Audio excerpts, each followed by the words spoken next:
Jessa, may kailangan akong sabihin sa'yo. Sana ay maunawaan mo ako. Liza naman, nasan ka na? Bakit umaalis ka nang hindi man lang nagpapaalam? Jessa anak, may dapat kang malaman. Totoo po ba lahat ng sinabi nyo? Bakit hindi nyo man lang po ako sinabihan ng mas maaga? Gabi ng Lagim. Bago natin umpisahan ang ating pakikinig, huwag kalimutan na i-like and share ang ating video.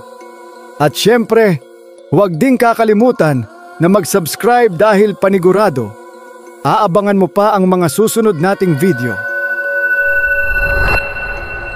Kumusta kayo mga kalagim?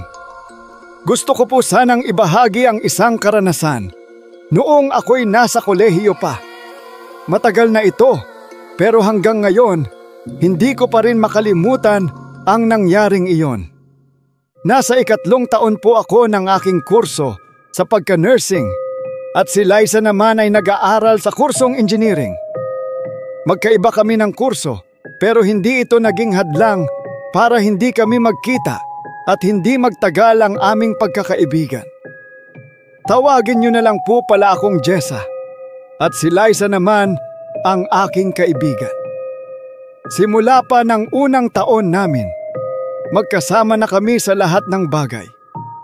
Pareho kaming mahilig mag-aral.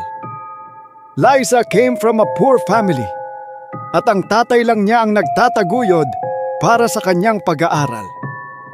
Ako naman mula sa isang lugar at pamilya na medyo may kaya, kaya't kahit hindi ko naman responsibilidad na tumulong, ay gusto ko pa ring magbigay sa kaibigan ko ng kaunting tulong sa matrikula niya.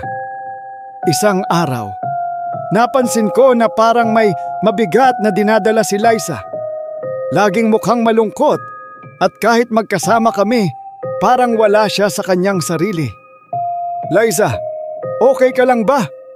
Parang hindi ka na kumakain ng maayos. Tanong ko sa kanya habang tinitingnan ang natirang pagkain sa harap niya. Okay lang ako, Jessa. Huwag kang mag-alala. Sagot niya na may ngiti, pero alam kong may tinatago ito sa loob siya.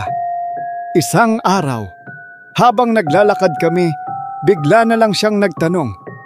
Alam mo ba yung mga signs, Jessa, pag ikaw ay buntis? Yung mga sintomas ng babae kapag buntis? Nagtaka ako sa tanong niyang iyon. Kaya tinanong ko siya, bakit Liza? May nangyari ba sa'yo? Ngumiti siya at tumango, pero mabilis na tumigil sa pagsagot. Wala, tanong lang. Sabi niya sabay tago sa natirang pagkain sa bag niya. Dito ko lang nalaman na may nobyo pala siya. 1 taon na silang magkasama.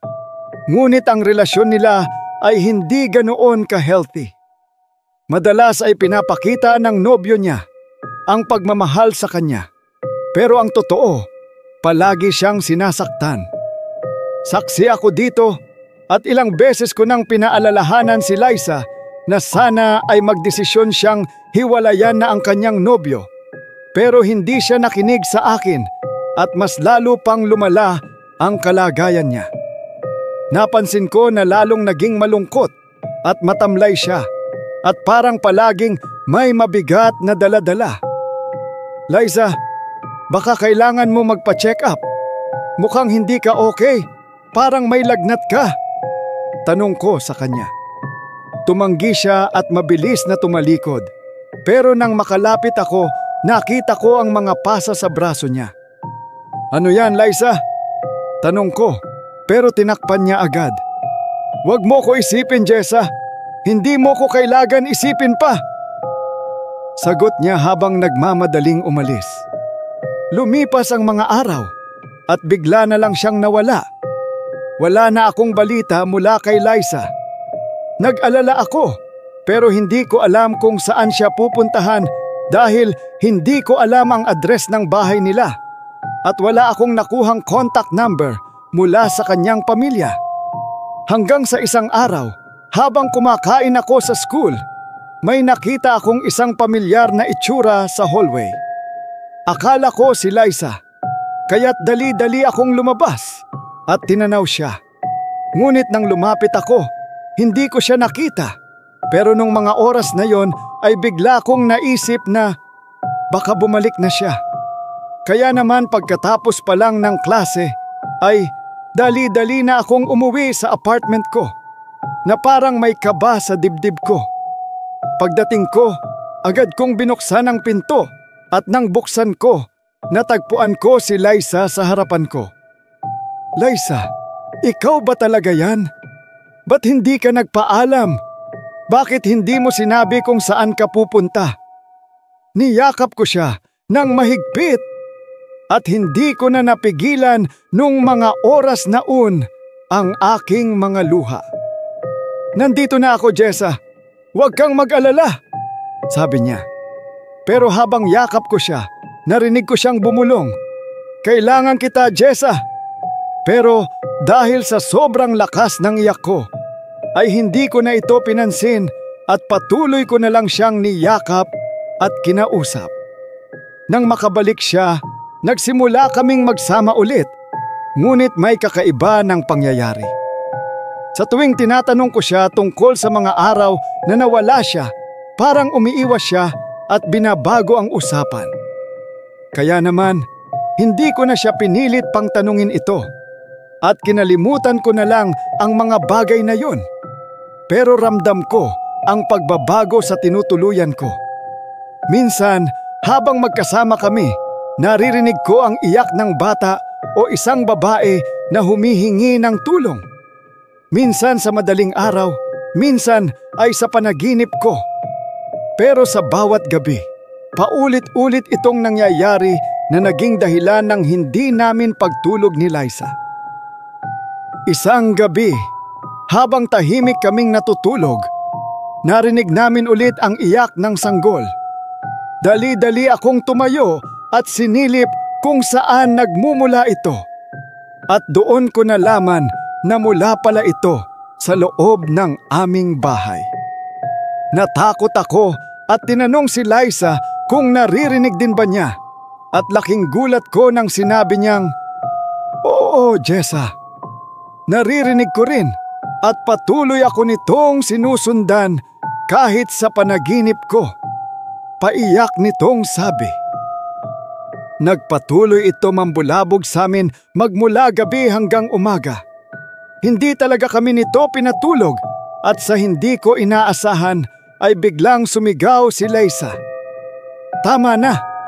Patahimikin mo na ako, Jessa. Tulungan mo naman ako. Kaya nga ako bumalik dito Kasi gusto ko tulungan mo ko sa problema ko." Nabigla ako sa mga narinig ko nung oras na yon at sa galit nga ni Liza ay umalis ito at nagsabi na pupunta muna daw siya sa sementeryo na malapit sa amin at may bibisitahin lang daw siya na malapit sa kanya. Hindi ko alam kung ano ang sasabihin ko nung mga oras na yon dahil sa pagkabigla ko sa mga narinig ko. Pero tumango na lang ako sa kanya at sinabi na mag-ingat siya. Hanggang sa lumipas ang ilang minuto, habang ako ay gumagayak papunta ng school, ay may biglang kumatok sa pintuan ko. Akala ko si Liza na kaya agad ko itong binuksan, pero sa hindi ko inaasahan ay bumungad sa akin ang nanay niya.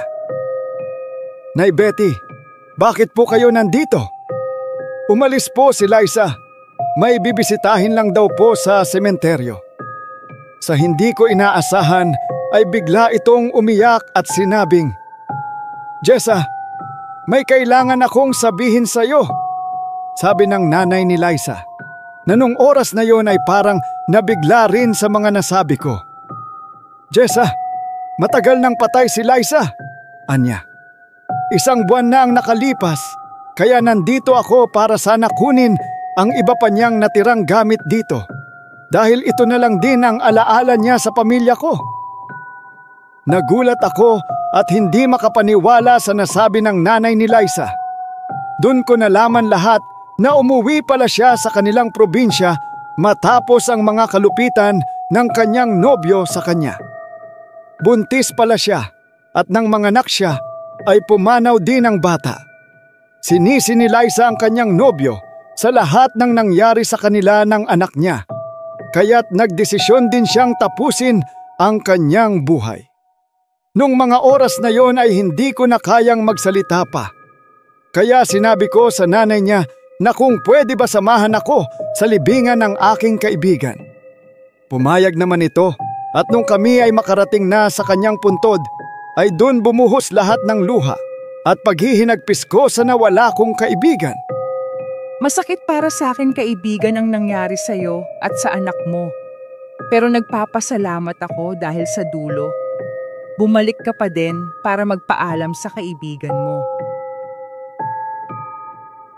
Kung kayo ay masugid na taga-subaybay ng Gabi ng Lagim, ay panigurado na masasagot ninyo ang katanungan ko. Ano ang naging dahilan ng pagkamatay ni Liza? Pipiliin natin ang may pinakamagandang sagot sa comment section at mananalo ng 50 pesos GCash Load Award.